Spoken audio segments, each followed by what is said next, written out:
It's Christmas National League football draft style. Did you know that, Manny Hill? That it's basically really? Christmas? Is it Christmas? It's Christmas. I want a mock. I want to mock. Ho, ho, ho. You know what? In fact, I think when you get this guy's first mock draft, I think you got to play I Want to Mock. But I also think because he's the dean of the draft, I also think you got to go with this one.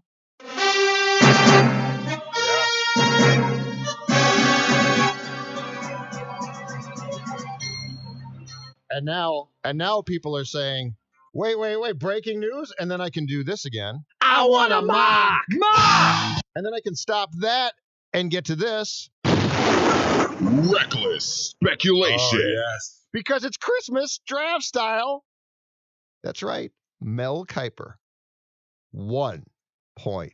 Woohoo! Now, with all due respect to McShay, with all due respect to any other mock draft, right? What is it? There's like a Walter Camp mock draft. There's all of these mock drafts now. Mhm. And McShay, you get the feeling in the last few years that ESPN sort of setting up a succession plan, right? Bit of a succession plan, thinking to themselves, well, Mel's not going to do this forever. And so we want to establish Todd as a guy or the guy too. Mm-hmm. Todd's younger, might be perceived as more TV friendly at times. But ladies and gentlemen, I give you the first round Mel Kiper 1.0 mock draft for what's going to take place in Las Vegas on April 23rd. Yes. Excellent. All right. I'm going to go through the top 10 picks, and then I'm going to stop and then go to the Vikings pick at 25. Okay. If anybody objects and wants more, just tell me. But I think 10 picks and then the Vikings at 25 is probably the best way to start to give you the taste that you need, but not too much. Cincinnati Bengals, number 1 pick overall. Select quarterback, LSU, Joe Burrow. I'm shocked. Washington at number 2 turns in their card and takes defensive end Chase Young, Ohio State. Even more shocked. Committing then to a marquee player from Ohio State on both sides of the football. Mm-hmm. The Detroit Lions take a guy, I believe you brought this guy up, Manny, if I'm not mistaken, a few weeks back as far as a Vikings target possibly, but right now Mel has him going number 3 overall. Cornerback, Ohio State Buckeyes again. Jeff, is it Okudah? Okudah. Okudah, cornerback, a guy that Mike Zimmer would love to have, going 3rd overall. Number 4, linebacker, outside linebacker out of Clemson, Isaiah Simmons. He's very good. To the Giants. Number 5 to the Miami Dolphins. Gets interesting now. Quarterback, Alabama, Tua, going to the Dolphins at 5. So this assumes that his physicals come back fine, which I think if they do, then it should be on as far as pursuit of him. Yep. But right now, Mel Kiper, mock draft 1.0 has Tua going 5th. Number 6, Los Angeles Chargers race to the podium with this card in hand. Quarterback, Oregon, Justin Herbert. Woo. That's an interesting one. It might be a bit of a reach. That's what I was going to say. Is that too high or is that genius? And if that's the case, then the Chargers, who are already being tied to Tom Brady, I take it, are out of all the veteran free agent quarterbacks, of which there are a few very interesting names. Now, I did see Drew Brees coming back and saying what he said last year, which is, if I play, it's going to be for the Saints. But anyway, if that's what the Chargers do, then the 6th pick means that they are not pursuing a quarterback. Number 7 to the Carolina Panthers, defensive tackle Auburn, Derek Brown. We saw him firsthand against the Gophers in the Outback Bowl. And so then you get it, and then the Panthers, going with the league-wide trend, get a lot better defensively up the middle, not just for stopping the run, but also getting a push and rushing the passer. Number 8. The name might not mean a lot, but the position does, so keep this in mind as we work our way down here on the Coffee Club to the 25th pick. Arizona Cardinals, Georgia, offensive tackle, Andrew Thomas. Very good. That is your first offensive tackle. There will be more. And he is a mammoth of a man. That's the tease. I just teased the Vikings pick in a mock draft, showing that I am a true professional. I want a mock. Mock! Number 9, Jacksonville takes defensive tackle, South Carolina. Is it Javon Kinlaw? Yes. And number 10, offensive tackle number 2 comes off the board, Louisville, Mekhi Becton. That, folks, is Mel Kiper's mock draft 1.0 top 10. I want a mock. Mock! But I'm not done. Oh, wait. There's more. Number 25. So I'm going to work my way past everybody else. I gave you 10. That's enough. That's just the taste. I'm going to give you 25, and then I'm going to circle back to 24, and then we will get on to today's subject du jour, from which I want to hear from you. 651-646-8255. But hold on one second. I do need to take a sip of coffee. So much better. Number 25, offensive tackle, Houston, to the Minnesota Vikings, Josh Jones. That would be the 5th offensive tackle off the board in the first round in Kiper's mock draft 1.0. I will read you a little bit from the write-up that Mel did, because he did one for each pick. Of the Vikings taking Josh Jones at 25, Mel Kiper writes, a 4-year starter for the Houston Cougars.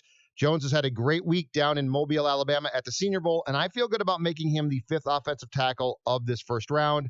The Vikings got a solid season out of Brian O'Neill at right tackle, but left tackle Riley Reif isn't the long-term answer. Thanks for that, Mel. The 6'6", 310-pound Jones could be. You could also keep an eye on a cornerback here. Yes, of course you could.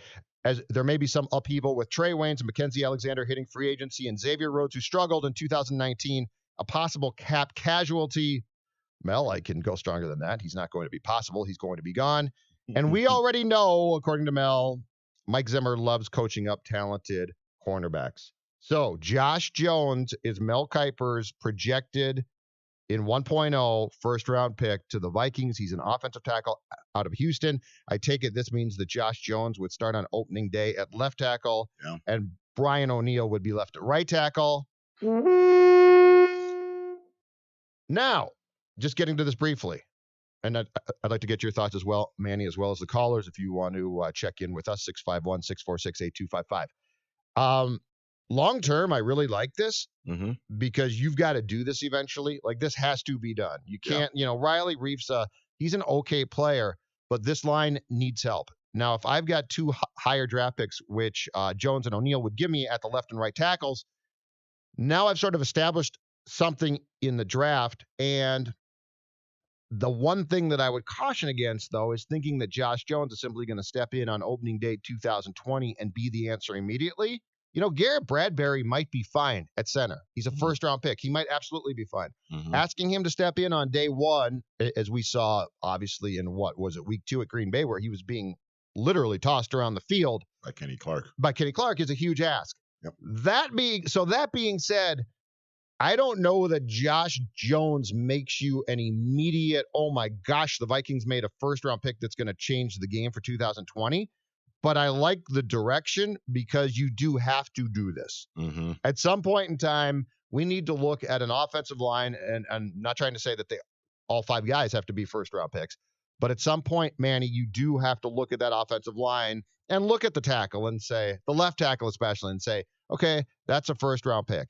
And there's nothing wrong if you have a couple really good guys on your offensive line who are first-round picks into 2021, for instance, of saying that can definitely help you. And that was an area that you neglected for too long. Yeah, absolutely. I 100% agree. And my thing is, to your point, I would caution people that will rejoice and think that, okay, this is the immediate fix, and now this means that Kirk Cousins is going to be fine, and that now they're going to be set up to go to the Super Bowl, go on a deep playoff run, because now you've addressed the offensive line, and Kirk's going to be fine, and all you need to do is just fix the offensive line, and Kirk's going to be great. Yeah, exactly. It's going to take whatever they take on the offensive line, if it's a guard, if it's a tackle, whoever it may be. Yes. we've already learned now it's going to take time.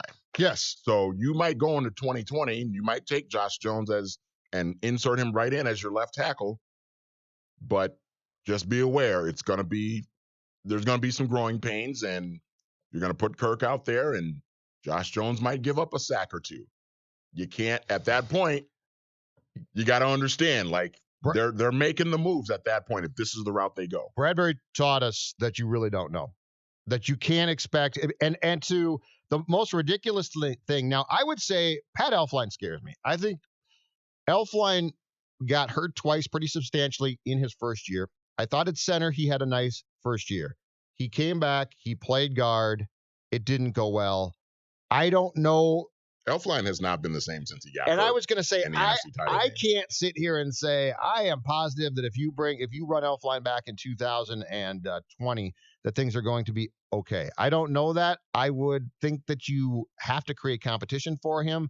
And if you decided he just was not the guy and he's been hurt and things didn't work, I wouldn't be upset. But in the case of Bradbury, you got to give this a few more swings. Like, you can't be like, oh, he didn't play well. No. What you have to say is, internally, I think the Vikings had to rush him. It's their fault, but they had to rush him. Yeah. They rushed him. They got the pushback from that. But now you got to give him an off season after having played in the league of, obviously, weight room work and film work and all that good stuff. And what you have to hope is that 2020 into 21 into 22, he becomes a Pro Bowl type player.